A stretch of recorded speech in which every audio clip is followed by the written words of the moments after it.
it appears to be 10:45, so we'll go ahead and get started.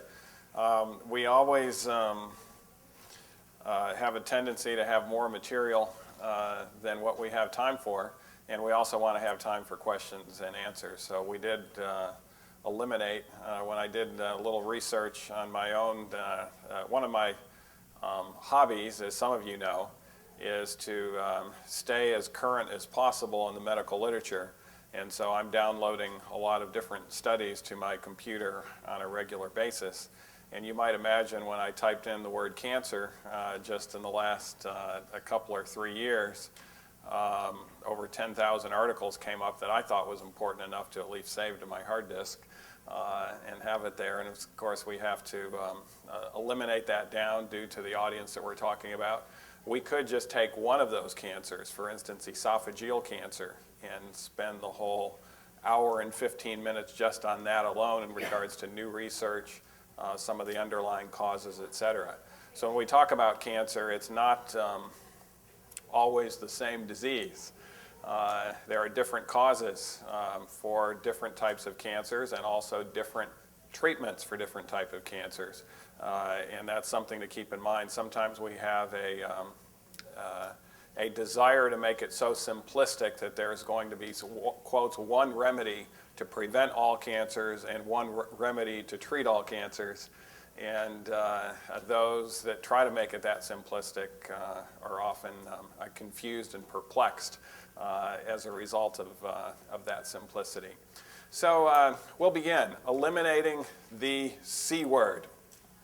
And you might wonder why we call it the C word. Well, one of my areas of medicine is in regards to endoscopic procedures. And one of the things I've learned through the years, when we're describing for people, we get a lot of 50-year-olds that are referred by other physicians to do a colonoscopy on them, one of the screening tests that's recommended by the American Cancer Society. And sometimes they don't even know why they're there. They just know that the doctor sent them for their procedure. And so I'll say, so why are you here? Well, my doctor sent me. Are you having any problems? No, no problems. My doctor says I just need to get this done. And so I'll explain to them, well, what we're looking for today are growths or polyps that can turn into the C word. And if we remove them in the polyp stage, then you don't have to worry about the C word as far as the colon is concerned. And those patients know right away what I'm talking about when I talk about the C word. And for whatever reason in our area of the country, they prefer it to be mentioned that way. If you actually say the word itself, there's almost a fear that saying the word might actually bring it about. And so it is kind of one of those four-letter words of medicine, even though it's more than four-letter words. Where we tend to do the abbreviation instead of actually saying it, because it is a very feared disease for good reason. Many people, of course, have recognized their relatives go down significantly, change their appearance, have all sorts of pain and discomfort, and die a pretty gruesome death. And it is a common death, and one that in many cases can be prevented. If we look at the rising death toll, cancer has now surpassed heart disease, the #1 cause of death in the U.S. for people under the age of 85. And so cancer kills younger people. Heart disease, by and large, kills older individuals. The more you age, the greater the chance of atherosclerosis or heart disease. But cancer, of course, is the second leading cause of death in children. And of course, it can strike at any age. And it is now the #1 killer in younger people. The impact of cancer in America is pretty significant. 1 out of every 2 men will get it at some point in their life. 1 out of every 3 women will get it. And currently, 1 out of every 4 deaths in this country is due to cancer. So when you go to your local funeral home, 1 out of 4 individuals that are there due to cancer. And of course, this is one of the reasons why it is such a major problem in our society, is due to its commonality. There's 2 standard approaches to prevent cancer complications and death that are talked about in the medical literature extensively. The first one is knowing and acting on the 7 cancer warning signs. And the second is knowing and undergoing the appropriate screening tests. First, the cancer warning signs. These are the classic 7 that they're called, cancer warning signs, but depending on the particular type of cancer, there obviously can be some others as well, but these are the ones that are advertised and marketed to the lay public that they need to be aware of. A change in bowel or bladder habits. If that change occurs, where you're used to having a bowel movement every day and now you're having it 4 times a day, and that persists for more than a week or 2, it may need to be checked out. Or if constipation suddenly starts. Or the same can be true for bladder, either way. A sore that doesn't heal. A sore should heal. And if they're not healing, they really need to be checked out. Unusual bleeding or discharge.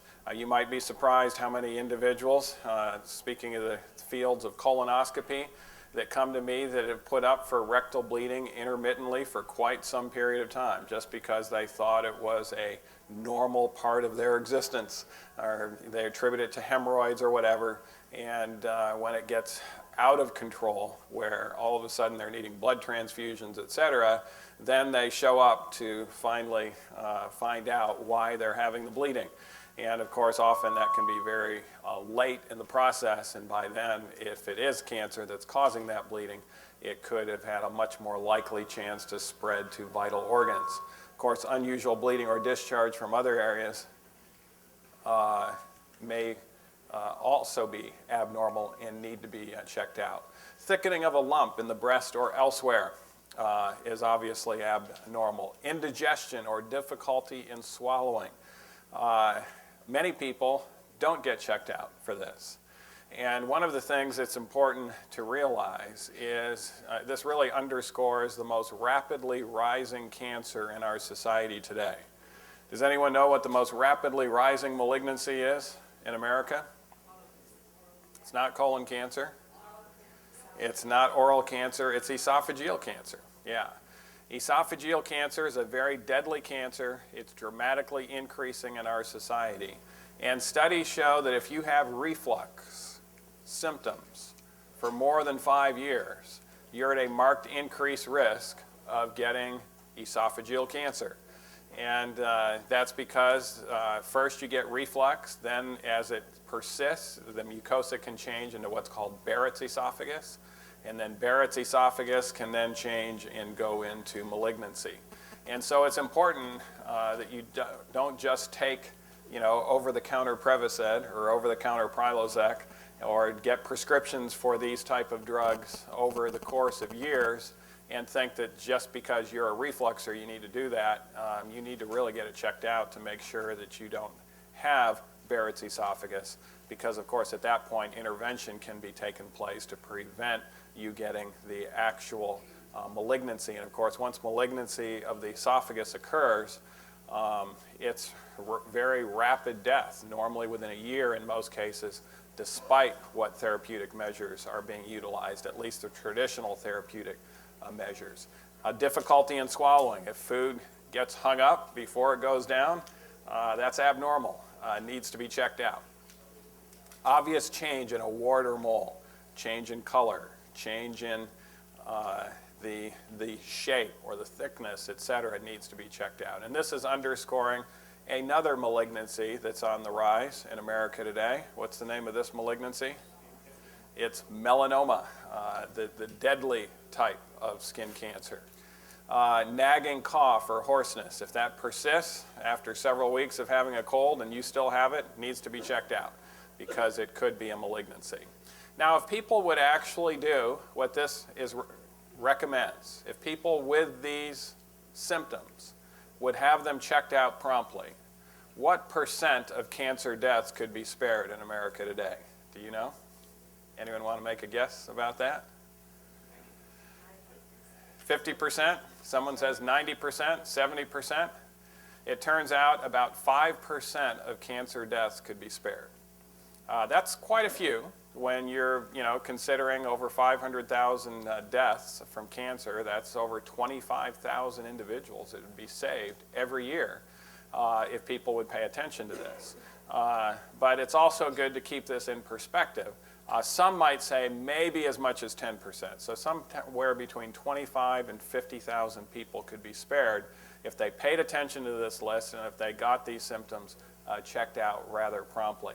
But because cancer is often an asymptomatic disease, in other words, people can feel healthy, they can look healthy, they're very active, but cancer is growing and is multiplying in their system and they have no clue about it, the American Cancer Society recommends that people on a regular basis undergo screening tests.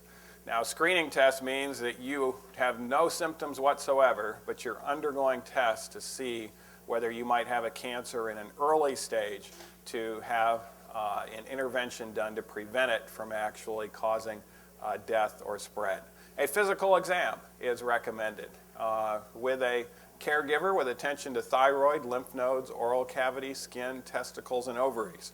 Normally this is recommended on about an every 3-year basis, but depending on the age and the individual, sometimes it might be recommended on a lesser interval than this. A stool slide test is now recommended for microscopic blood in everyone on a yearly basis, starting at about age 40. In fact, it won't hurt. It's a very simple test to start it earlier. And of course, this is to try to detect the second leading cause of cancer death in this country, which is colon cancer. And of course, colon cancer doesn't always start out with microscopic bleeding, but it can get to that stage, and that's what we're trying to detect there. Colon cancer, of course, can occur at any age. Just a few months ago, I diagnosed an 18-year-old with colon cancer. It's not extremely uncommon to have younger individuals. It's not just a cancer of the elderly, and of course it is one that can be very deadly. Colonoscopy is now recommended at what age by the American Cancer Society? 50. This is an entire exam of the colon. And in some individuals, it's recommended at age 45. African Americans, for instance, it's now recommended across the board if you're African American because you have an increased risk of this disease that you have your first colonoscopy at age 45. That first colonoscopy is indeed a very important one because, as mentioned, these polyps can be growing at a much earlier age. And so we recommend, even though you come from a good health background, to make sure and get this screening test. Blood PSA test is recommended for men.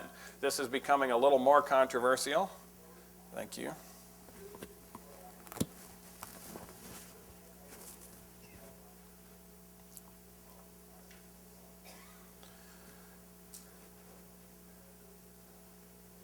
Than it used to be. I still think it's a very good test to get because there's so many other things that can cause the PSA to go up besides cancer, so it causes a lot of maybe unnecessary tests, biopsying of the prostate gland, etc. Often a very good test to get before you get a prostate biopsy if your PSA is high is just an ultrasound of the prostate, which can be done through the rectum, and that can give a good clue without necessarily biopsying everyone with a high PSA across the board. But it can detect prostate cancer at an earlier age where intervention can be done. Prostate cancer, it's now clear, we mentioned 1 out of every 2 men will get cancer at some point in their life. 1 out of every 6 men will be diagnosed with prostate cancer before they die. So it's a very common cancer in men. And of course, it does tend to occur in the older you get, the higher the likelihood that you are going to get it. We could spend a whole lecture just on prostate cancer and some of the new research in regards to it, the screening tests, the ways of preventing, alternative ways of treating it, etc. But sometimes prostate cancer, I should mention, is overtreated. When we detect it in the earlier stage, people are recommending radical prostatectomies and things of this nature where sometimes all that needs to be done is followed in changing your lifestyle significantly at an earlier stage. And so that's important to recognize. Vitamin D is something that I recommend now on a regular basis. as a test to see how your immune system is doing. Studies are pretty clear that if you have a low vitamin D level, you are at an increased risk of a number of cancers. And in fact, if there is one vitamin that is probably the most important that we've discovered that helps prevention and probably even helps in the treatment of cancer, although we don't know for sure yet with those studies undergoing, it is vitamin D. And of course, a lot of studies have been done on other vitamins with rather dismal results or minimal results in regards to prevention of cancer, but vitamin D seems to be far greater in importance. And you know, it's kind of interesting looking at this vitamin D topic in regards to cancer and health in general. I remember a few years ago, Weimar was criticized for the S in New Start because dermatologists and medical people across the country were telling people to get less sun, that sun causes skin cancer, et cetera, and it can cause some premature wrinkling. And so this remedy of sunlight is clearly in error. Why do you have that as part of the Weimar New Start program? Well, I don't think there's anyone really criticizing that today because of the research that's come out in regards to vitamin D as well as other sunlight benefits. But Dr. Giovannoni from Harvard University recently mentioned that the sun prevents 100 times more cancers than what it causes. Sunlight is still, of course, one of the best ways of getting vitamin D. The American Cancer Society recommends additional screening tests for women, pelvic exam and pap smear. By the way, back on that sunlight topic, Ellen White, you can find it in the CD-ROM and was quoted on that, but she was asked in regards to health things for herself. And she says, I try to get as much sunlight as I possibly can. That was something that she was convinced of as well. Additional screening tests for women, pelvic exam and pap smear. When is that recommended in women? What age? 40? It's actually recommended 20s. 18, it's actually recommended when sexual activity begins. And the reason for that is the pap smear is trying to detect cervical cancer, which is actually a sexually transmitted disease. Cervical cancer, 93% of the time it's caused by the papillomavirus, which is sexually transmitted, and 7% of the time it's caused by the chlamydia bacteria, which is also a sexually transmitted disease. And cervical cancer kills young women as a result of this. And in fact, the American Society of OB/GYN Oncology recently mentioned that there are only 2 groups of women who are not at risk for cervical cancer. One of the groups is a woman who has never had sexual activity, is not at risk for cervical cancer. And the other is a woman who has had a monogamous relationship for life with a man who has also had a monogamous relationship for life. That is the other group of women that are at 0 risk for developing the disease. But of course, in our society today, very few women, by the time they're 20 years old or 18, fit into that category. And so by and large, most medical practitioners are telling everyone to get the pap smear. And of course, it's better to err on the side of too much screening maybe than too little. But in reality, there are 2 groups of women who don't need to get that exam done. Self-breast exam is important as far as a screening test. This is recommended around the same time every month. Breast physical exam is recommended on an annual or biannual basis until you're age 40. Mammography is still recommended.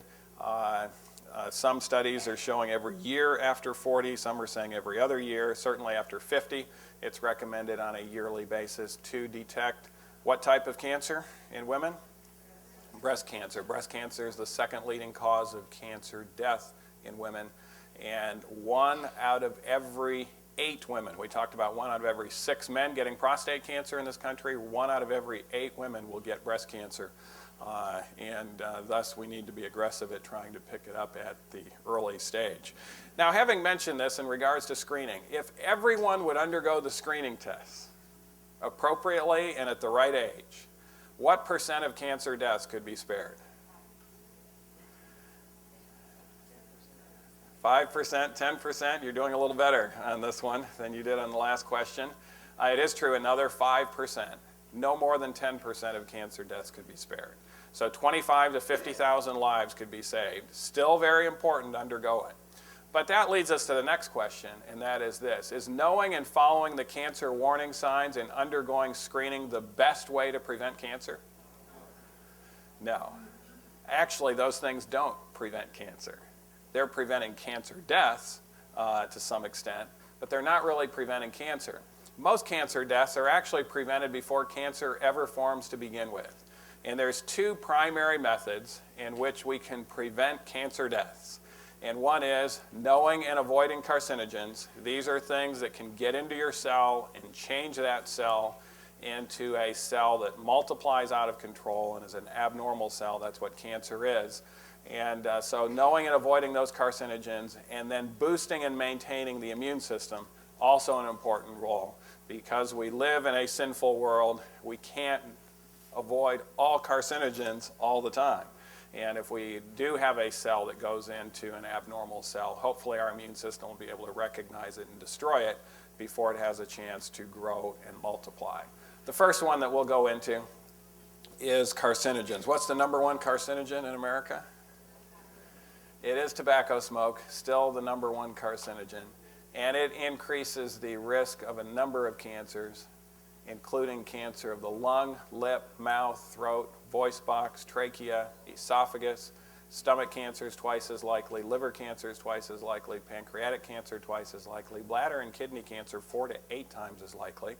A lot of people don't recognize, they recognize the association between lung cancer and smoking, but don't recognize all of the other cancers that can come about.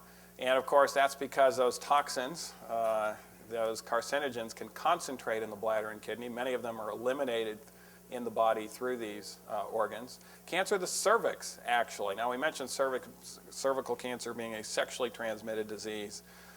This one, it's questionable to put it on this list, but what studies show is if you're a smoker and you get the papillomavirus, it's much more likely to be an aggressive disease. So it's probably smoking and its inhibition of the immune system that makes the cervical cancer a lot more likely to grow and multiply. Leukemia, we know also more likely in smokers. Colon cancer is slightly more likely. Cancer of the skin is more likely, and even cancer of the penis in men. Now, if we were to take a look at all of the cancers that could be eliminated by eliminating tobacco, what % of cancer deaths in this country could be spared? 30% is the value.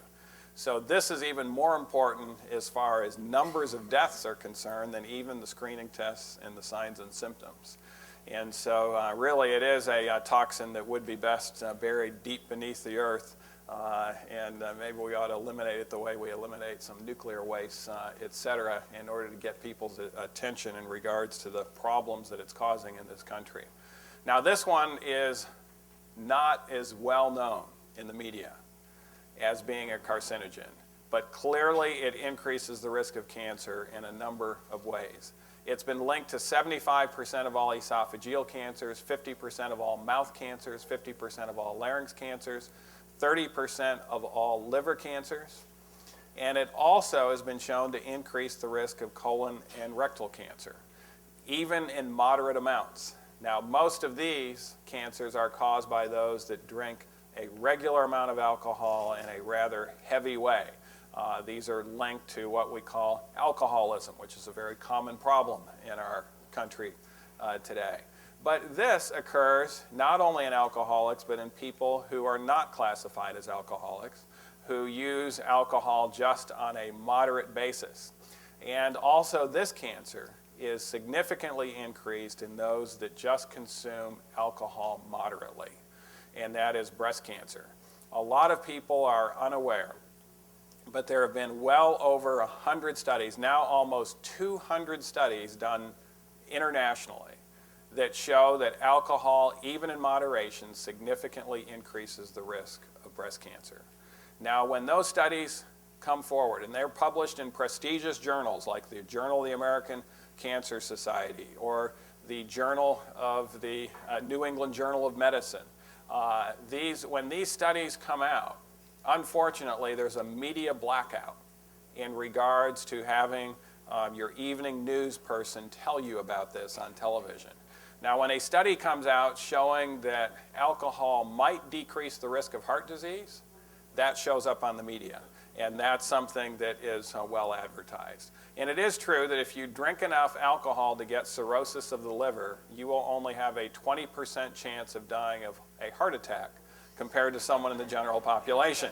And so we need to kind of put this in perspective, but I can't understand why people are advocating what the Centers of Disease Control states very clearly is the third leading cause of death in this country, and that is alcohol. Why people would advocate the third leading cause of death in this country to try to prevent another cause of death. But that's exactly what is occurring, and the media is extremely biased when it comes to this in the scientific literature. And they just report one side of the equation. And it's an unfortunate event because many people think that alcohol is actually a health drink now and something that might actually prolong their life. But it's clear that it increases the risk of a number of cancers. And the American Cancer Society, as well as the World Health Organization, both agree that zero alcohol is the best as far as longevity and health is concerned. And so you're quoting some pretty good organizations like WHO when you say that. It turns out 11% of all cancer deaths, or up to 60,000 deaths per year, are related to alcohol and its risk of cancer only. Now, if we take a look at alcohol and other types of deaths, of course, it's way above that 60,000 number. But that's a huge number of people dying prematurely from alcohol. Now, coffee use has also been linked to cancer, particularly the drug that's present in coffee, and that is caffeine. This study was the original Adventist Health study that's showing those that drank 2 cups or more per day of coffee significantly increased the risk of bladder cancer in men. A number of other studies have shown a link. It turns out caffeine is a little confusing because it doesn't seem to be a carcinogen in and of itself, but it seems to be a co-carcinogen, meaning if there's other carcinogens around, it's a lot easier for that carcinogen to get into the cell in the presence of caffeine. Caffeine has been linked to cancers of the kidney, breast, colon, pancreas, ovary, even prostate. There's more on the list that we could go through that have been linked in some way, shape, or form to caffeine, but primarily as a co-carcinogen and one that we need to be aware of. Of course, meat has been linked, but a lot of people are unaware of the studies in regards to how we cook our meat. The charcoal broiled steak, which is very commonly done, increasing in many different cultures in America. Cooking a kilogram of charcoal broiled steak, or 2 pounds, will equal the amount of benzopyrene in 600 cigarettes smoked. And that significantly increases the risk of stomach cancers and leukemia as well. And one of the reasons why, if you're going to eat meat, you probably don't want to charcoal broil it. Studies are also showing the increased risk of certain digestive cancers, and it's linked to hot, spicy types of foods, particularly chili peppers. This study was done in Chile itself, where the rate of gallbladder cancer, another very deadly cancer that normally causes death within a year, is significantly increased as a result of the chili pepper consumption. Gallbladder cancer incidence has grown 4-fold. High chili pepper consumption increased the risk of gallbladder cancer by 200% in this particular study. And one of the reasons why we may have been counseled, among several reasons, to avoid the hot, spicy foods. Prostate cancer has been linked to fat intake, in particular animal fat intake. This is interesting to look at the Japanese data. After World War II, the Japanese began to sell us their automobiles, and in revenge, we gave them our diet. And our increased fat intake has significantly raised their prostate cancer risk. Still not to the level it is in this country, but it's very much linked to animal fat intake. This study done a few years ago at Harvard University shows that meat is also related to colon cancer intake. Those who eat it on a daily basis increase their risk of colon cancer 149%, 5 to 6 times a week, 84%, 2 to 4 times a week, 50%, 1 time per month even increased the risk over the control group, which in this study were those who were the vegetarians. Now, this shouldn't be said that there's zero risk. This was in comparison with this, so that's why it shows up as 0, because vegetarians can get colon cancer as well, but you just need to add a 39% increased risk for those that are going to eat meat once a month. Now, this was primarily taking a look at red meat. Dr. Willett, the study's author at Harvard University, stated very clearly that there's no safe level. He says this study demonstrates there's no safe level of meat intake in regards to cancer. But he also stated it demonstrates the more frequently you consume it, the greater the risk, and something to keep in mind. After this study was published, Loma Linda University took a look at their data in regards to white meat, and it showed that white meat also increased the risk. Eating white meat less than once a week is what they looked at it, increased the risk 55% over those who did not consume white meat at all. So even eating a chicken once every 2 weeks increases the risk of this cancer compared with those who don't consume it at all. And then if you eat it more than once a week, it increases the risk to over 200%. So white meat also significantly increases the risk. Meat has been linked to a number of other cancers besides colon and rectal cancer. It's also been linked to breast cancer, prostate cancer in numerous studies, pancreatic cancer in numerous studies, ovarian cancer, stomach cancer, esophageal cancer, and also lymphoma has been linked to meat intake in a number of different ways. Now, there's something besides meat that also seems to be coming on the horizon, is also something that can fuel cancer. Maybe not a carcinogen in and of itself, but can certainly fuel cancer.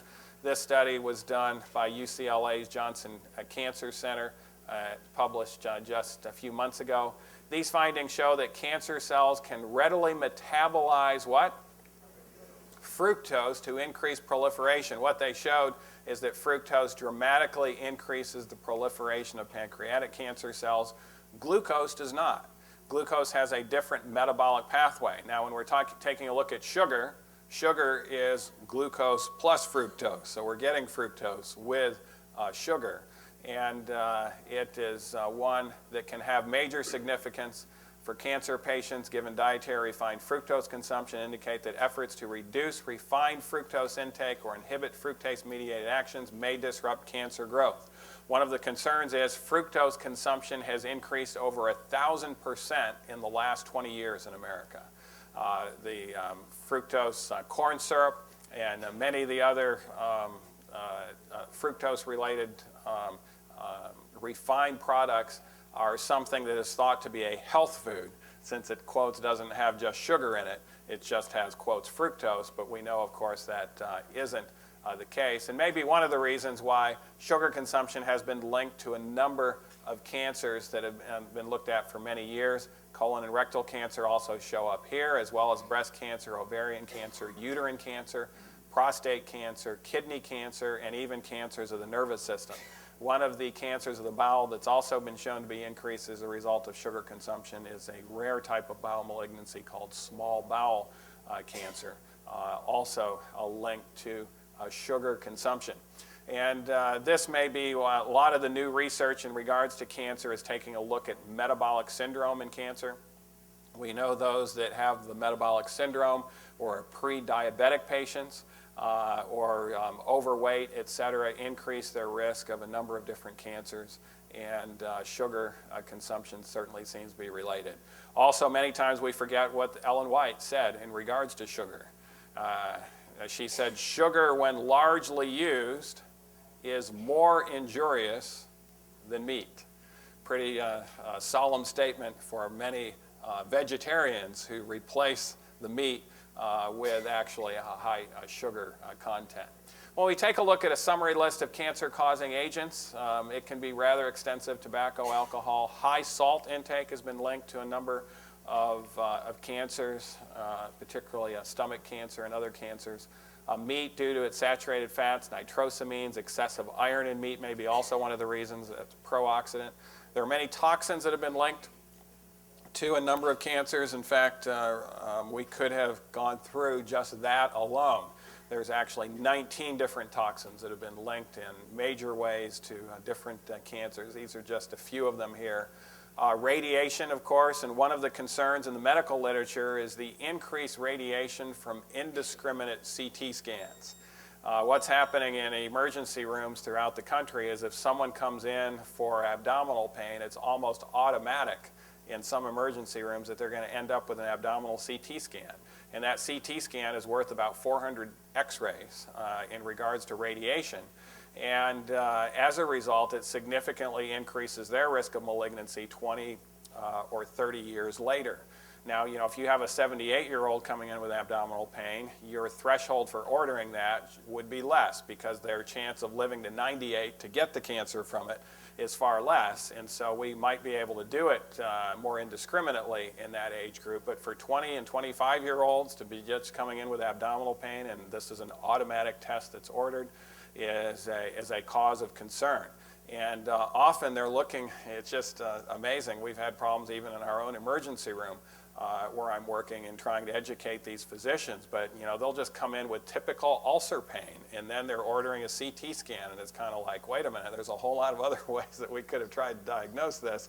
And a CT scan is a very poor way to diagnose things in the bowel anyways. And so if we're thinking of bowel, we really shouldn't be ordering CT scans. Eggs, milk, cheese have been linked. Eggs, of course, to prostate cancer, even milk to some extent, and cheese. Saturated fat, other toxins with it, of course, some infections can go with it. Viruses, it's very clear that viruses can cause a number of different cancers. And the family of viruses that is most linked with it as far as broad spectrum cancers, of course, there's leukemia virus, there's hepatitis viruses that can do it as well. But we're now taking a look at the whole herpes group of virus. The Epstein-Barr virus, it's very clear that that is linked to a certain type of breast cancer that's a very deadly type of cancer, the estrogen receptor negative, progestin receptor negative, HER negative cancers. That's really an Epstein-Barr viral cancer. Of course, we don't have any drugs that can combat the Epstein-Barr virus, but that's where the research needs to be going in a lot of these cancers as far as treatment, is to look at the actual cause and then try to come up with something that treats the actual cause. We mentioned caffeine, excess sun exposure. Interestingly, executives that live indoors all day long have higher rates of melanoma than construction workers who work outdoors all day long. And of course, the difference is when you're an executive and you happen to get sun, you tend to get the sunburn. That's what you want to avoid. Where if you do it slowly and get tanned, it's much healthier. Asbestos is still a problem with mesothelioma and lung cancers. Wood dust can cause nasal cancers. Excess sugar in the diet, we've mentioned. Genital powder and genital deodorant sprays linked to a lot of different female cancers. This is a one that has recently surfaced in the medical literature as a cancer-causing problem. Shift work. And it's actually linked as a underlying cause of cancer in a lot of the cancer literature. That is where you change shifts every month. And so you're working days, then you're working midnights, et cetera. And you may not have a job like that, but if you're not on a regular schedule, it actually does adversely affect the immune system in a number of ways. Well, we've talked about avoiding carcinogens. We also need to talk about boosting the immune system. But some people, when I get to this portion of the presentation, tend to get pretty discouraged because they look at this list and they say, how in the world are we going to avoid all of these things 100% of the time? And you know, there's no way that you can necessarily avoid all of those things. You may not smoke, but you can go down the streets of Sacramento and breathe in secondhand smoke, and that can cause cancer in you. I saw a cartoon a few years ago that demonstrated that with a horse lying on its bed, in a hospital environment, and it said chemotherapy going into the horse, and the caption said, all those years with the Marlboro Man. And so Passive cigarette smoke can cause cancer in you. But it is something there's a couple of things we need to keep in mind. Although we can't avoid all carcinogens, we can limit our intake. And it's clearly demonstrated that the less frequent we have carcinogens coming in and the less the carcinogen load, it does decrease the risk. But also it's important to recognize, because we can't eliminate all carcinogens, that we really need to pay attention to the other arm in cancer prevention, and that is boosting the immune system, the second step to preventing cancer before it ever forms to begin with. Beta-carotene, vitamin A, and other carotenoids are an important part of this. We know not necessarily in supplementation so much, but in getting it in the fruits and vegetables. It's been shown to reduce the risk of lung cancer significantly, reduce the risk of prostate cancer, reduce the risk of pancreatic cancer. Those with the highest levels of lycopene in their bloodstream that get it in a natural way, not by taking the lycopene supplements, but by eating foods like tomatoes and strawberries. It's the red part that has the lycopene in it. Those people have the lowest rates of pancreatic cancer. It seems to be quite preventive. Reduces the risk of breast cancer as well, and may reduce the risk of other tissue lining cancers. These are some of the foods that are high naturally in the carotenoids or carotene. Mixed vegetables, cantaloupe, 86% of the RDA. Sweet red bell peppers, just 135%. Sweet potato, 249%. Pumpkin is loaded. Carrots are loaded as well. If it's raw carrots, 1 cup, 309. Cooked carrots have even more, 383. Orange yams peeled after baking, 436. And so it is pretty easy to get this if you're on a plant-based vegetarian diet, particularly taking those yellow fruits and vegetables in. Vitamin C is also important. It reduces nitrosamines. It is an antioxidant, and as such can actually be helpful in prevention. Studies have shown it not only can protect you, but it can protect your offspring from cancer if you're a male. Just 250 milligrams of vitamin C will actually prevent the sperm from being genetically damaged. A lot of the pediatric cancers are linked to faulty sperm in the father. And these are cancers of the kidney, brain, leukemia, and offspring. Those wouldn't occur if the mother and father were healthy and eating a healthy diet. And so getting enough vitamin C is also important in preventing pediatric cancers.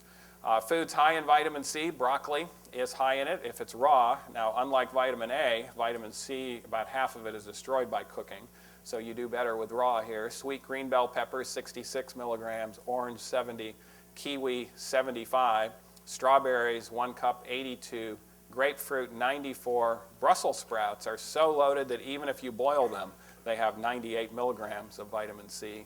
Orange juice that's fresh, 124 milligrams. Sweet red bell peppers, 141 milligrams. And then something in regards to fruits and vegetables and prostate cancer. Eating legumes 3 times a week reduces risk of prostate cancer by 47%. Eating tomatoes frequently decreases the risk. Soy milk in excess of a glass a day, in one study, reduced the risk by 70%. Soy milk seems to have some very preventive qualities in regards to prostate cancer. This study was just published a few months ago. Black Women's Health Study tracked the diets and health of more than 50,000 African American women from across the U.S. for 12 years. 1,300 of those women developed new cases of breast cancer during that period. 35% of them were the very aggressive ER-negative type that I mentioned earlier. And the researchers found that women who ate at least 2 servings of vegetables a day had a 43% lower risk of ER-negative breast cancer compared to women who ate fewer than 4 servings of vegetables each week. Now, how many servings of vegetables is it recommended that we eat every day? It's actually recommended a minimum of 5, so they're not even up to the 5 level. But notice the importance of even getting to 2.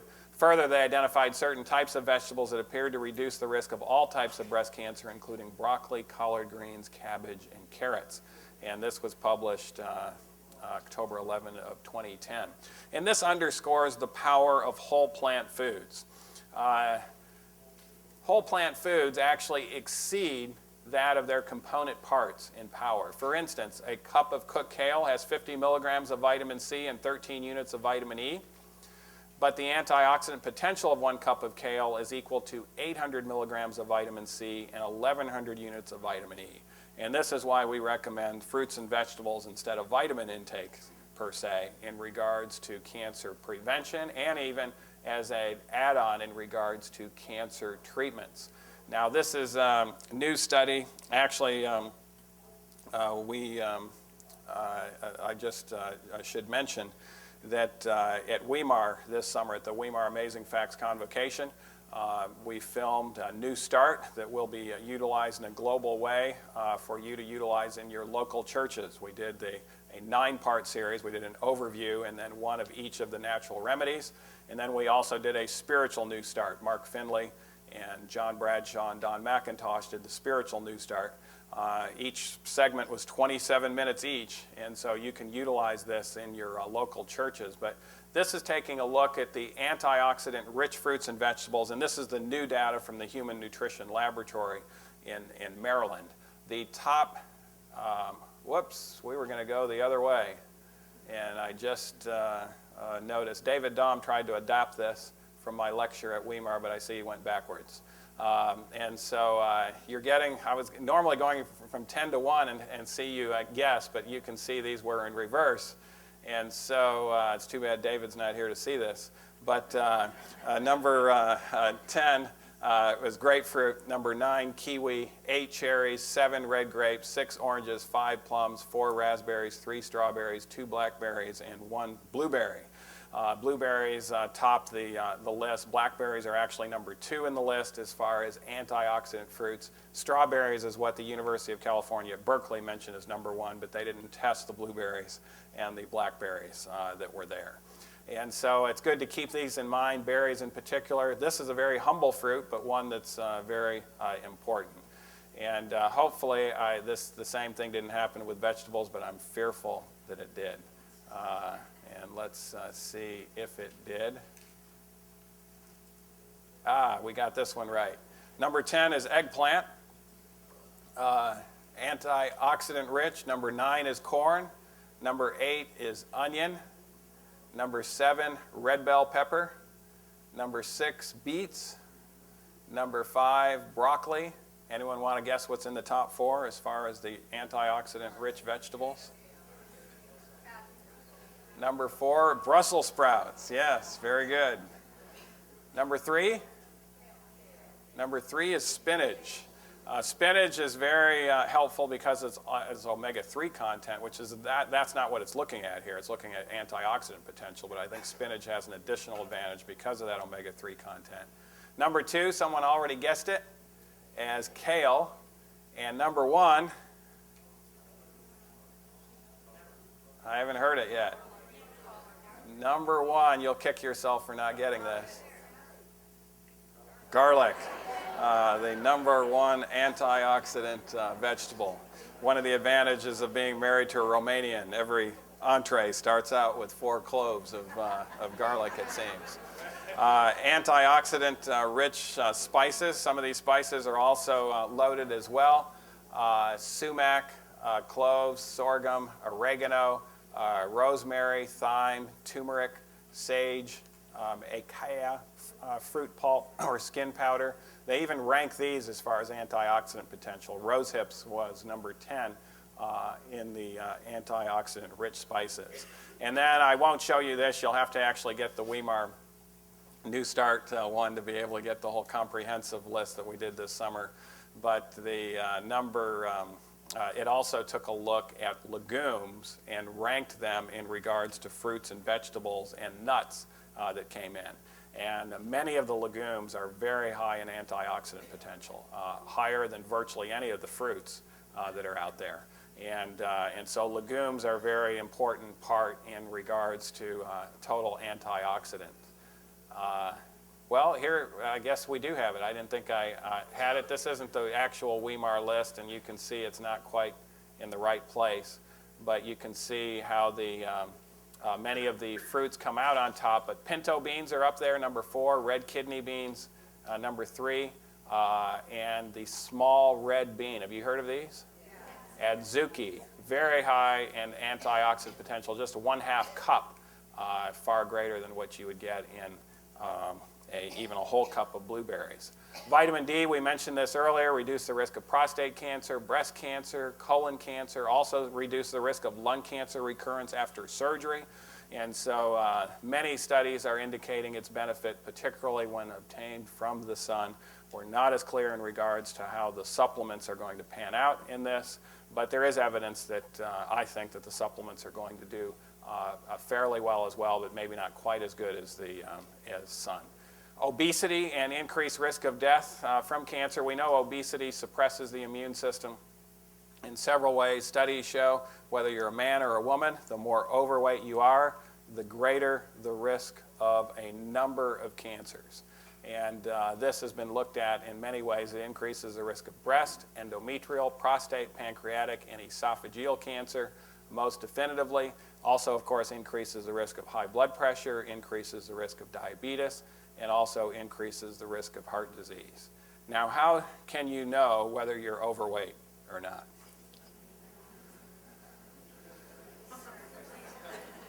Well, you can step on a scale, and that might give you a clue. You can also see here if you can pinch an inch. That's one way of finding out. Dr. Scharfenberg says you can lay down on this floor here, and if you put your chin down and you can't see your feet, you know that you are obese. But there actually is a new scientific way whether you can find out whether you're obese or not. And it's actually taking a look at the waist to hip ratio. You measure your waist, and we used to say you measure it above where your bones are at. But actually where you put the measuring tape, yes, is above your bones here, but you have to put your umbilicus in, your navel in the measurement. And some people's navels are way down here, but you still need to get it in the measurement. The second measurement is the pelvic area. And this is where you measure it on your bones. And you take the waist as the numerator, the hips as the denominator. And if you're greater than 0.8 and you're a woman, you have an increased risk of all of those diseases. If you're greater than 0.95 and you're a man, you have an increased risk of all of those diseases. And this is one of the reasons why exercise can help first. Exercise can lower that waistline before you actually even lower your weight itself. A large waistline more than doubles the risk that people in their 40s will develop precancerous cells in the colon, according to Korean researchers recently. This was just published last year. A chance of finding abnormal cells during a screening test were just as good in younger men with too much belly fat as in slimmer men over 50. And thus, these people are recommending that if you fall into this category, don't wait till 50 until your colonoscopy. You really need to get it earlier as a result of that. And is one of the reasons why we have to maybe individualize some of these screening tests. Colon cancer has also been shown to be linked as far as probably suppression of the immune system to meal frequency. This study showed that eating 4 times or more per day increases the risk of colon cancer 1.9. It's a 90% increase. 3 times increases the risk of rectal cancer by 70%, 40% in colon cancer. Over the lowest risk were those that ate 2 times per day. And so there seems to be an immune system advantage, at least if you can maintain your weight, of eating twice a day versus more often. Exercise also, of course, helps the immune system. It's been shown to reduce the risk of breast cancer by 30 to 60%, reduce the risk of ovarian and endometrial cancer, reduces the risk of prostate cancer in men, reduce the risk of colon cancer in both genders. We know it increases natural interferon, interleukin-1, interleukin-2, natural killer cells. And so regular aerobic exercise is a good cancer prevention as well as a heart disease prevention lifestyle. Elements of a cancer protective lifestyle as far as the immune system, proper diet is important in summary. Fruits, vegetables, whole grains, nuts in moderation, maintaining proper weight, avoiding that obesity. And of course, part of that is recognizing that 1 out of 3 people are overweight in this country, not due to what they're eating at meals, but it's due to what they're eating in between meals. Bigger snacks, bigger slacks. And we recommend no snacks as far as the best way to go. And so that's an important element, particularly in regards to the immune system as well. Regular aerobic exercise, sunlight in moderation is clearly part of a cancer protective lifestyle. Adequate water intake, it shows that if you have adequate water intake, you have less risk of kidney and bladder cancer. Stress control is also very important, the immune system control, and also that circadian rhythm thing that we mentioned, also helpful in the immune system. Well, a lot of people are unaware of how much benefit you could have if you got on a program such as I'm talking about in regards to reduction of cancer. Harvard recently said that up to 80%, in fact, they mentioned 90%. They said 80 to 90%. I like to be more conservative, but up to 80% of cancers could actually be prevented if people adhered on a regular basis to the lifestyle that we just talked about. The American Cancer Society likes to boil it down so people can remember it, in 5 items or less. Their recommendations are no smoking, avoid obesity, eat more fiber, eat more fruits and vegetables and less meat, and exercise regularly. Interesting, the American Heart Association also boils its recommendations down to 5. No smoking, avoid obesity, eat more fiber, eat more fruits and vegetables and less meat, and exercise regularly. So if you're on a very good program for cancer prevention, you will also help prevent atherosclerosis and heart disease as well. Well, I also wanted to talk about the treatment of cancer. I wanted to leave some time, and I see we do have some time to talk about the treatment of cancer. What we've talked about primarily is for cancer prevention, but studies are clear that if you are diagnosed with cancer and you get on a better diet and lifestyle, you reduce your risk of dying of that cancer or having a recurrence if you are cured from it from other treatments. So a comprehensive lifestyle is important in the treatment of cancer. And then there's other natural remedies that can be utilized that we are getting, that studies are being published in major medical journals about this. For instance, 48 men had surgery or radiation for prostate cancer.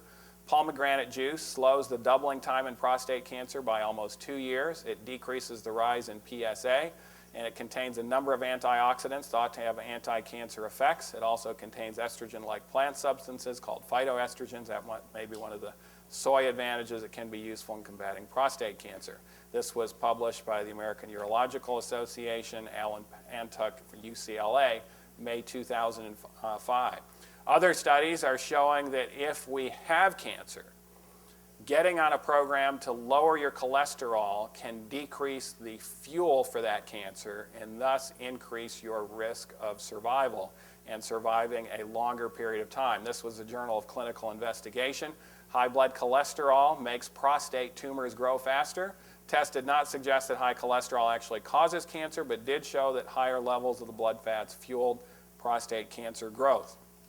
In fact, this has been so important that the pharmaceutical companies have picked this up and are putting cancer patients on statins in order to get their cholesterol down and showing increased longevity as a result of that. Now, the problem is statins have been actually being implicated in causing certain cancers, particularly in high doses, and so it's much better to get the cholesterol down through lifestyle measures such as a Weimar New Start program. When cholesterol was lowered, prostate cancer growth stopped in that study. Then we're also showing that a combination approach, utilizing judicious chemotherapy with certain aggressive cancers in conjunction with certain plant substances can be helpful. This was a study showed high omega-3, EPA, and DHA protected against advanced prostate cancer, even in men more at risk of the disease. This was a study particularly looking at DHA. DHA affects solid tumors in mice and how well it interacted with the chemotherapy drug cisplatin. Our results suggest a new fruitful drug regimen in the management of solid tumors based on combining cisplatin and possibly other chemotherapeutics. These would be platinum-based chemotherapeutics with DHA. Now, DHA, docosahexaenoic acid, docahexaenoic acid, is what type of molecule? Does anyone know what category that falls into? It's an omega-3. And it's an omega-3 that's found particularly in plants of the waters. Now, fish, of course, have DHA, but they don't make it themselves. And there is a interesting, of course, we use this in the mental health literature as well. If you're getting age-related cognitive decline, studies have shown that not fish-based DHA, but plant-based DHA significantly improves your memory in just a 6-month period of time. And so it's helpful in a number of disease processes. But it's better to get the DHA from plant-based sources. Of course, there have been drug companies trying to capitalize on the many benefits of omega-3. One drug company recently was able to get a patent on an omega-3 substance, and what their patent process was on the mercury removal process for fish and other toxin removal. It's called Lovesa. It's very expensive. It has DHA, EPA, and other omega-3s with less toxins. Now, if you look at the fine print, and if you write the researchers, as I did, they will tell you that there's no way that they can get all the mercury out. And there's no way they get all the toxins out. And so it's much better to get the EPA and DHA from plant-based sources. They're far cheaper, far less expensive if you need to get supplemental sources instead of necessarily getting it with food. DHA elicited prominent chemopreventive effects on its own and appreciably augmented those of the chemotherapy drug. DHA reduces the accumulation of white blood cells, systemic inflammation, and harmful condition marked by decreased antioxidant levels, all of which have been linked to tumor growth. DHA reduced toxicity and injury to kidney tissue caused by the chemotherapy drug cisplatin as well. And so we can have less side effects from the chemo, need far less when utilized in conjunction with some plant-based substances. This was an interesting study from Mayo Clinic. Chemical found in green tea shrinks lymph nodes and reduces white blood cell counts in patients with chronic lymphocytic leukemia. This was the Journal of Clinical Oncology. There's no cure for CLL. About half of patients with the disease have an aggressive fatal form that progresses, said the study's researcher. Present, there's no therapy available that can prevent early stage CLL from progressing, and that's why they utilized this study. The researchers tested polyphenol E capsules, which contain about 200 milligrams of EGCG in 33 patients who had early stage CLL and no symptoms. The test doses ranged from 400 to 200 milligrams taken twice daily. The highest dose seemed to be most effective, with 76% of the patients taking 1,200 to 2,000 milligrams of EGCG showing a biologic response. Their white blood cell counts dropped.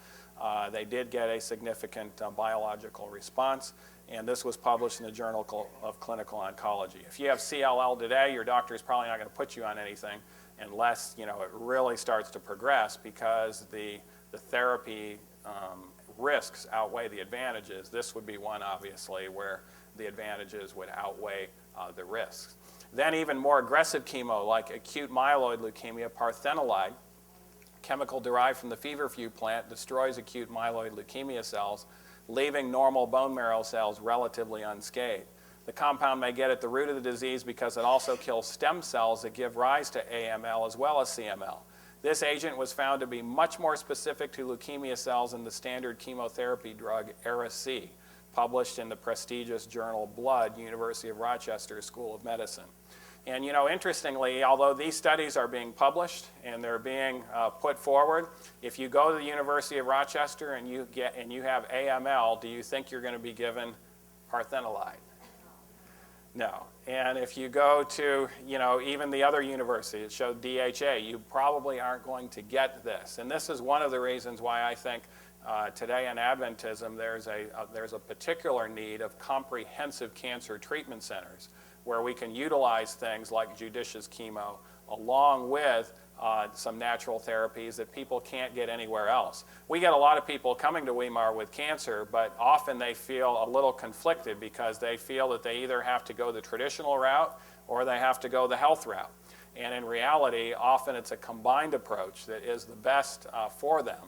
But there's no place really offering that combined approach, and it puts them in a situation that may not be the most ideal.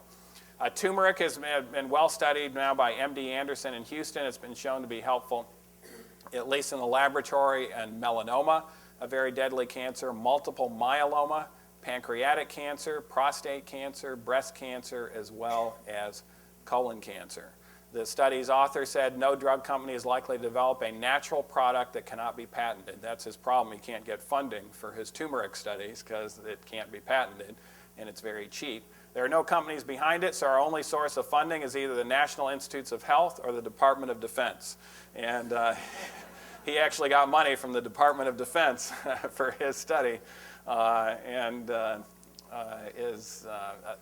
those results are still ongoing. This, of course, is a meal that you can receive at Weimar, where you get the turmeric as well, and you get a lot of other very healthy antioxidants that can be tasty as well. This was one of the studies he did. Human breast cancer was allowed to grow. This was the actual human breast cancer variety. Then a mastectomy was done in mice.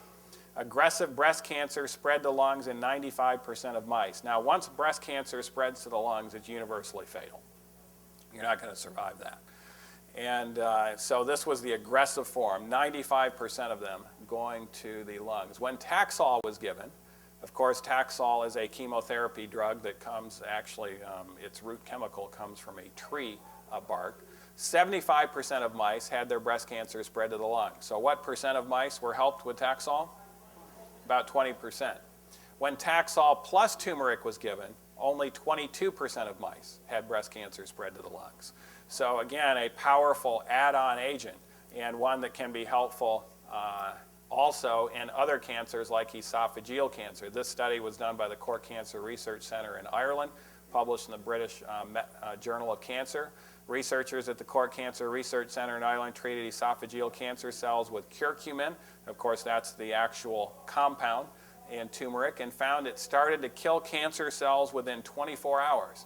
The cells also began to digest themselves using an unexpected system of cell messages, is what they mentioned. It's not the typical way cancer cells are destroyed through what's called apoptosis, where it just almost seems to be like suicide. It's actually an unexpected system of cell messages that gets rid of it. In a new study, researchers at the University of Rochester Medical Center in New York treated human pancreatic cancer cells with resveratrol. Now, where does resveratrol come from? It comes from grapes, but also it's present in blackberries, it's present in raspberries, present actually in peanuts as well, either alone or in combination with radiation. They found that resveratrol disrupted the activity of the cancer cell's mitochondria, energy-producing centers needed for cells to function. Resveratrol also impaired certain cancer cell proteins that thwart chemotherapy by pumping drugs out of the cell. Cancer cells treated with a combination were much more likely to self-destruct. This is the apoptosis method. While additional studies are needed, this research indicates that resveratrol has a promising future as a part of the treatment of cancer, said the study's author, and this was published in Advances in Experimental Medicine and Biology in April 2008. Now, another vitamin that's gained some publicity recently may end up becoming the new vitamin D. You know, vitamin D, so many studies have been done in regards to it helping the immune system, et cetera. But vitamin K also seems to be pretty important. Vitamin K enhances the effects of the cancer treatment pill Nexavar in the treatment of kidney, pancreatic cancer, requiring lower, less toxic doses. With vitamin K, the team could use half the normal dose and still slow cancer cell growth. Alone, the lower dose of Nexavar was actually ineffective, but with vitamin K, it was effective. Vitamin K also enhanced the effects of Nexavar in hepatocellular carcinoma, that's liver cancer, and other primary liver cancers. Then in regards to breast cancer, women deficient in the vitamin D, when they were diagnosed with breast cancer, 94% more likely to have their cancer spread, 73% more likely to die than women with adequate vitamin D levels.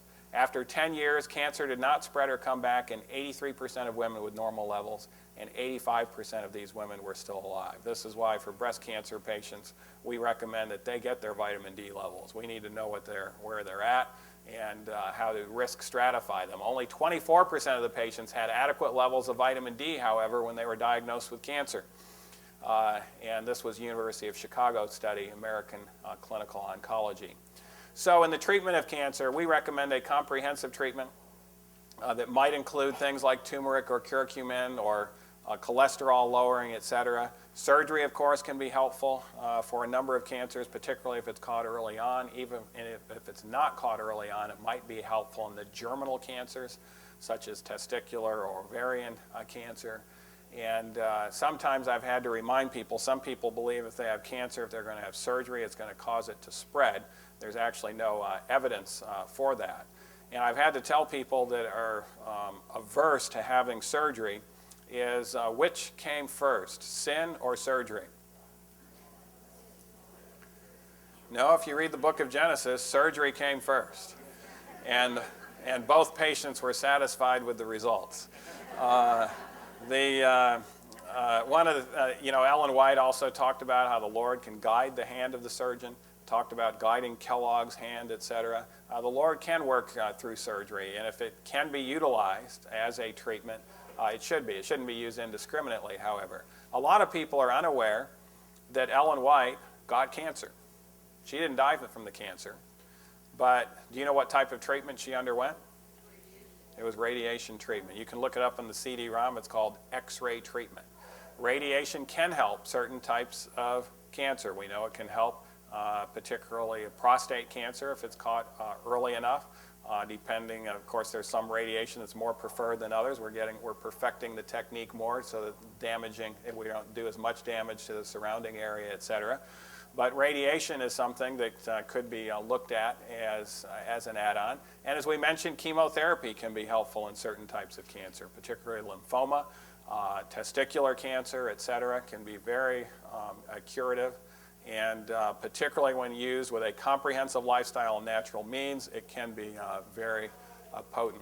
And then another treatment that we should mention, it's actually been studied in the medical literature, is, see if I can get it to come up here, the treatment of prayer.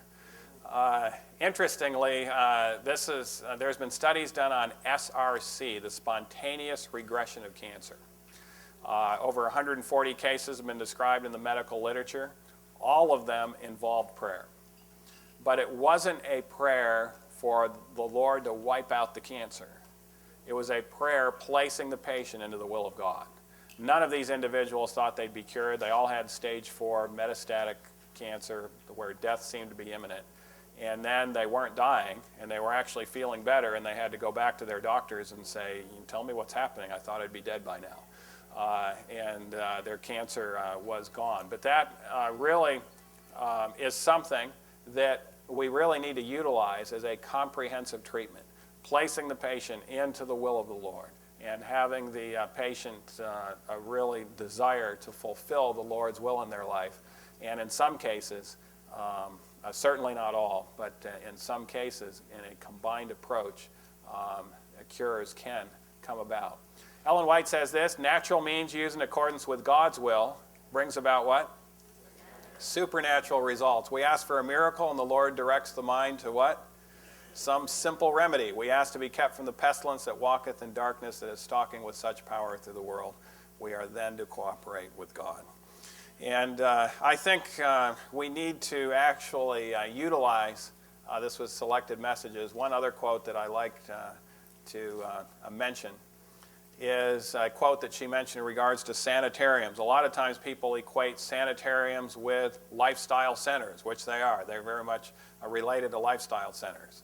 But notice what the ideal was that she mentioned here. Sanitariums are needed in which successful medical and what else? Surgical work can be done. You know, it wasn't her desire to have acute care hospitals poo-pooing what goes on at Weimar and Eden Valley and Wildwood and places like this. And it wasn't her idea that Eden Valley and Weimar and Wildwood would actually criticize and demean what goes on in surgery centers and medical facilities. It was actually her desire to see these used in a comprehensive way. She says, these institutions, conducted in accordance with the will of God, would remove prejudice and call our work into favorable notice. But she said, the highest aim of the workers in these institutions is to be the what health of the patients? The spiritual health. This is something that's also coming forward in medical literature studies. I wish we had time to go into it. But it's clear that whatever enhances frontal lobe function also enhances longevity. now in a number of studies. And this is why the spiritual health is so important. She talked about the heavenly influence in our institutions. Successful evangelistic work can be done in connection with medical missionary work, she says. It is as these lines of work are what? United. So these lines of work are united that we may expect to gather the most precious fruit for the Lord. Well, as you know, I've been involved in Weimar in a leadership capacity. And one of our goals at Weimar is to resurrect the surgical suites that were there. You know, we did have a small acute care hospital. I don't want to build a Loma Linda or anything like that, or a huge hospital, but to have a small hospital where we can have excellent surgeons, excellent cancer specialists, excellent even radiation specialists, et cetera, where people can have a one-stop place where they don't have to worry about should I go here or go there, but a one-stop place where they can maybe undergo their radiation treatments, go through the New Start program, get on the right program that's going to be best for them to give them the highest chance of cure. And during that time, they may be introduced to the great physician and have that opportunity to have that spiritual health dealt with. One thing is clear with patients with cancer: if their cancer cells are not destroyed, the cancer is going to destroy them. And thus, when that diagnosis of that C word comes about, we really need to offer these patients a real comprehensive treatment that also addresses the spiritual as well. Well, you've been a very attentive group, and I'd also like to mention we do have more material. Of course, some of this can be found in Proof Positive. I had someone recently say, this is the best book that I've written. But I don't know that they read our last book, The Lost Art of Thinking, that just came out. They were comparing it to Depression: The Way Out. But of course, it depends on what your actual background is. But we do have more materials at booth 224. Also, even though it is noon, I might give the opportunity for a couple of questions before we close. Is that possible? Or who's moderating this today? Is it possible for us to take a couple of questions? Good. Yes, question here. What is the best source of DHA? Okay, the best source of DHA, actually, it's seaweed. Plants of the waters are the highest in it. Now, here's some things about DHA. There is a plant-based omega-3 that's present in almonds, it's present in spinach, present in flaxseed. ALA gets transferred in your body. It can be actually made into EPA and made into DHA. Dr. Frazier at Loma Linda University mentioned at the vegetarian conference that in the early data in Loma Linda, those that are plant-based vegetarians seem to convert that much more easily over into DHA than people who are not plant-based vegetarians. We're not sure exactly why that's the case. But you can make DHA from other sources of omega-3. However, if you're in a disease state such as we're mentioning, and the studies are showing DHA comes about, why not get it from the plants of the waters or from capsules that get it from the plants of the waters? They're far cheaper than the Lovesa and far less toxic, actually, in mercury and those other substances. And you can readily find those if you search for them, the plant-based DHA products that are there. Yes. Yes.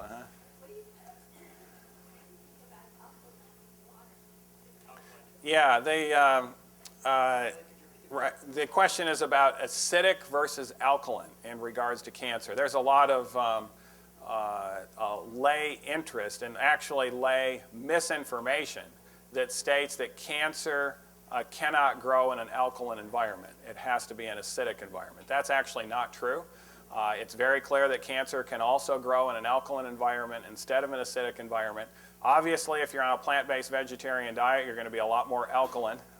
And if you're not on a plant-based vegetarian diet, a high meat diet, you're going to tend to be a lot more acidic.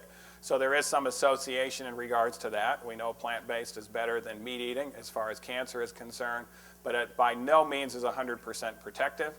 And I don't know that we need to alkalinize our water if we're eating just plant-based products. We're going to be pretty alkaline. Yes? Two questions really quick. What do you think about thermograms? And for Barrett's esophagus, is there something better than lifelong therapy Okay, I'll answer the second one first. In regards to Barrett's esophagus, is there something better than lifelong therapy with a PPI? Let me state unequivocally, a PPI does not prevent Barrett's esophagus from progressing. It's been well shown in the medical literature. If your doctor just puts you on a PPI and says, all right, this is the way in which we're going to try to prevent the Barrett's from progressing to esophageal cancer, it does no prevention whatsoever. It doesn't help the prevention of Barrett's esophagus into cancer. Now, we're thinking it's the other reflux products, besides the acid, that might help it to progress. So prevention of reflux does prevent it. Prevention of acid going up in there does not prevent it. And so what we work on are modalities to prevent the reflux and not just making the stomach more alkaline in regards to prevention. And of course, that would be a whole other presentation in regards to how we do that. But there's many lifestyle measures, including losing weight, including sleeping on your left side and instead of your right side, et cetera, that can help prevent a reflux. And of course, in some cases where people just have very weak lower esophageal sphincters and hiatal hernias, we're recommending the Nissen fundoplication, an actual surgical procedure to help prevention. It's clear that that helps prevent it. But a PPI does not prevent esophageal cancer in those that have Barrett's esophagus. Now, you mentioned thermograms. You're talking about in regards to the breast cancer screening, or are you talking about in regards to treatment? Yeah. There may be, of course, the mammograms today are a lot less radiation than what they used to be. I'm not sure it's as much of a point as what it would have been a few years ago, where the mammogram radiation dosage was higher. In regards to the accuracy, I'd have to actually defer to those who interpret both of those scans. But I think the low-dose mammography is where most of the research is showing is probably a little superior, but a little more radiation. I want to take some people on this side as well. Yes? In the cases of surgery, radiation, or chemotherapy for treating cancer, do you have any stats on the chances of it returning those three therapies? Okay, the question is, if we do all three therapies, surgery, radiation, chemo, what's the chance of it returning? And of course, that's a loaded question because it depends on the tissue type, it depends on the staging of that tissue type. But there is data in regards to those things once we know the tissue type, how aggressive that tissue is, and the staging part. And then I could answer the actual particular question more clearly, or look up the answer to that. But of course, the more aggressive the tissue type and the more it spread to vital areas, the less likely those three things are going to produce a cure. They might produce a response where it sets it back for 6 months or a year, so it may buy time. But once you're in stage 4 cancer, in most instances, those things are not going to produce a cure. Yes, question up here, and then I'll also take one in the back. Yes. What about juicing for cancer patients? One of the things we recommend in regards to lifestyle treatments of cancer, and I think there's some biblical evidence for this. You notice that when sin came into the world, what did the Lord introduce in the diet? Yeah, he introduced vegetables and herbs. And it's kind of interesting, a lot of the cancer treatment things, some of them we've talked about here, but in regards to cancer treatment, a lot of the even chemotherapy agents come from herbs and the things that are from the vegetable kingdom. In fact, a lot of our medications, even for other situations, come from the vegetable kingdom. I think someone mentioned about 50% of all of the pharmaceuticals available today actually have its original source from the vegetable kingdom. I think it's very clear that when you have cancer, the vegetables in particular need to be emphasized. Not so much the fruits. We mentioned the fructose issue already.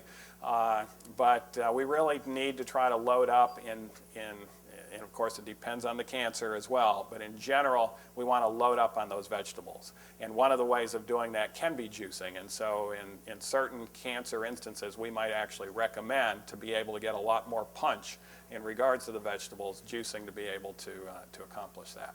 Yes, in the back.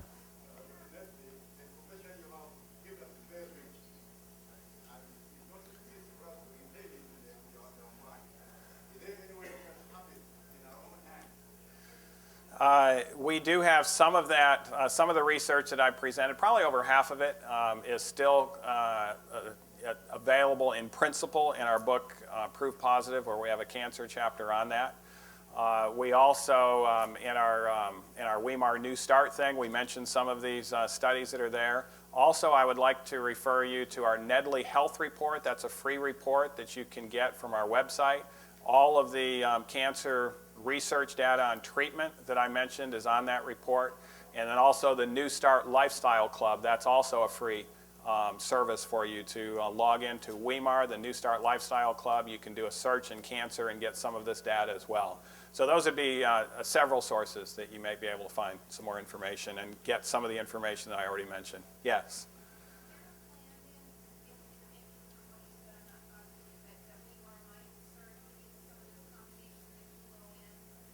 Yes, it'll take a process before we get there. What we're currently trying to work out is getting the multiple physicians necessary that have that background, and so it has to be based upon the physicians and the doctors that are there. But once we have that nucleus established, it would be a natural thing for us to progress in that direction. So it is movement that we're trying to make there. Yes, question back here. Yes, while using implants, you can use garlic, molasses, chloroform green, chlorophyll green leaves, but the best one is coffee, regular organic coffee for the portal vein to open and for the toxins to be released real fast. So it's keep the back curving and all of that. Is there any harm in taking it every now and then to release the toxins out of the body through implants? Okay, the question is, and it's a common question that we're asked, and that is in regards to substances that have benefit plus have some harm. Of course, the coffee bean itself is a legume. It has some advantages. It can have antioxidants, et cetera, and those that promote the use of coffee mention those things. But of course, coffee also comes with the caffeine in most cases. And of course, the caffeine is a co-carcinogen, et cetera. And so in general, it's good to try to choose choices that have the benefit without the harm and as much as possible. All right, one more question here, and then I think we'll need to close. My understanding is that some vegetarians can be low in B12, so I started taking it every day, and then I read on a website, I think it's naturalnews.com, that they said that sometimes there's cyanide or something or other that can be part of the ingredients, so then I stopped taking it. All right, what about B12? B12 is something that can be short in vegetarians because it's not very readily available in plants. Actually, animals don't make it either. It's made by bacteria, but since animal products have a lot more bacteria, you tend to get a little more B12 in animal products. The commercially available supplement is primarily cyanocobalamin that has a cyanide molecule in the middle of it. It's tightly bound. It's not really toxic unless you're probably taking large amounts of B12, then maybe there's a theoretical concern for it. What we recommend, though, is that if you're going to take a B12 supplement, which is often a very good thing to do, it's actually been shown to be helpful, for instance, in multiple myeloma. We didn't go into that, but multiple myeloma can actually have, as one of its problems, B12 deficiency that can bring it about. We recommend hydroxycobalamin, which is the cobalamin molecule without the cyanide molecule. And you can find it. It's a little more difficult to find, but look up hydroxycobalamin. We'll have information about it on our booth as well. And this has been shown in the toxicology literature as being very helpful for a number of conditions. Hydroxycobalamin is used as a chelating agent in a number of different toxic situations, and it might also be helpful in cancer. It certainly is not going to hurt you, and it's going to be helpful as far as a B12 supplement. So that's the one we recommend to get around the problem that you just mentioned. Well, you've been a very attentive group, and why don't we bow our heads as we close. Father in heaven, we thank you for the interest that you have in our health of body, mind, and soul. We thank you that you are the great physician and that your desire is for us to live a healthy, more abundant life. We pray, Lord, that we would be able to actually apply this information in our own life and also be able to tactfully share this with others in need. In Jesus' name we pray.